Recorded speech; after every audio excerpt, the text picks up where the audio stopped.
What if the most dangerous manipulation is the one intelligent people never believed could happen to them? This film is not really about scam. It's about what loneliness does to human perception. About how emotionally disconnected people slowly stop seeing reality clearly, and why some of the smartest, most sophisticated people in the world become the easiest to emotionally deceive. If you love psychological thrillers with unexpected endings, stories about emotionally inaccessible people, about trust, obsession, projection, and emotional isolation, save this film for your next evening watch. The best of all! One of the most psychologically unsettling films in modern cinema. A hypnotic story about art, obsession, loneliness, fantasy, manipulation, and emotional hunger. Beautiful cinematography, subtle dialogue, and a constant feeling that something is emotionally off, even if you can't explain why. Today, let's break this film down. Hi, I'm Christina. I'm a professional actress, film producer, acting teacher, and founder of Authentic Transformation Academy. I help people develop authentic confidence, emotional presence, and powerful self-expression in life, business, and especially high-pressure situations. And on this channel, I explore cinema from a different perspective. Because great films, guys, are not just entertainment. They are observations of human nature. Through powerful scenes, behavior, silence, body language, and emotional dynamics, we can understand how people behave under pressure, how loneliness changes perception, and how emotional blind spots quietly shape our decisions. The man who controlled everything except himself. At the beginning of the film, Virgil Oldman appears almost untouchable, sophisticated, extremely intelligent, highly respected, a master of valuation. His entire career is built around one thing: determining what is authentic and what is fake. And psychologically, this is brilliant irony, because outside of work, Virgil himself lives an emotionally artificial life. Everything around him is controlled. His routines, his clothing, his environment, his distance from people. Notice how he almost always wears gloves. This is not just aesthetics. Psychologically, gloves symbolize emotional distance.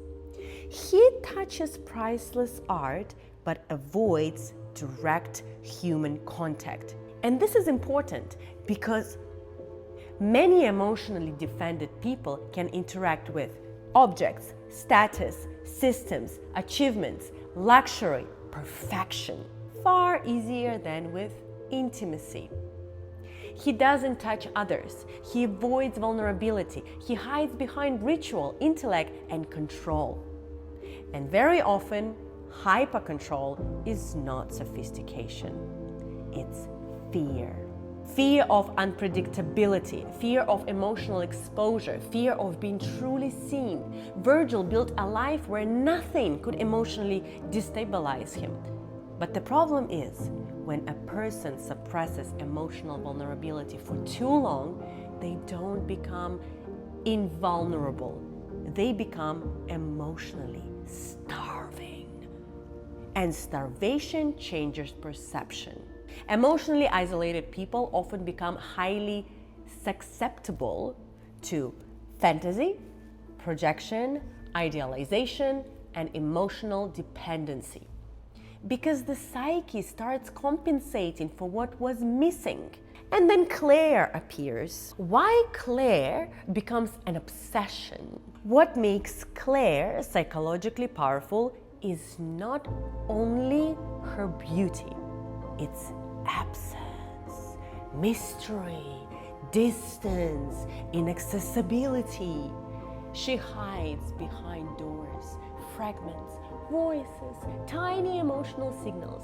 And this activates one of the strongest mechanisms of human psychology: projection. When information is incomplete, the brain fills the gaps itself, usually with desire. Virgil slowly starts constructing an internal fantasy about her, not based on reality, but based on emotional hunger. And this is why emotionally unavailable dynamics can become addictive. The less access we have to someone, the more imagination starts participating in the relationship. And imagination is often stronger than reality itself, especially for intelligent people, because intelligent people don't simply feel emotions, they build narratives around them. Virgil doesn't fall in love with Claire as a real human being. He falls in love with who he becomes around her, what she awakens inside him, the emotional resurrection he experienced through her attention. And this is a very dangerous psychological moment, because once someone becomes emotionally attached not to reality, but to emotional activation, boom! Clarity starts to collapse. How loneliness distorts perception.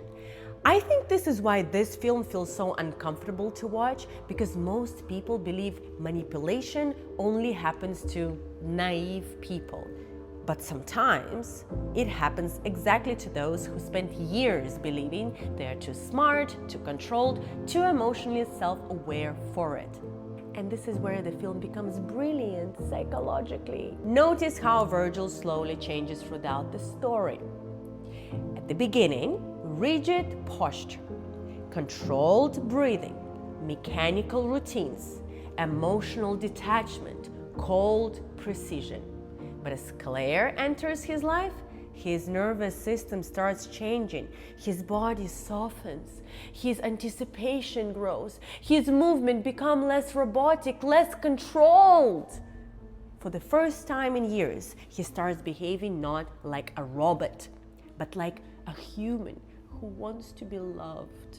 And that transformation is deeply human. But emotionally starving people often lose the ability to separate intimacy from fantasy, attention from connection, activation from love. And loneliness can distort perception so deeply that fantasy starts feeling safer than reality itself. This is why people sometimes ignore red flags, inconsistencies, manipulation, and obvious warning signs. Not because they're stupid, but because emotionally they desperately want the fantasy to be true. The most painful part of the film, the tragedy of this film, is not simply that Virgil was deceived. The tragedy is deeper. For the first time in his life, he truly felt something, felt alive, and that emotional experience was real to him, even if the relationship itself wasn't. That's what makes the ending psychologically devastating.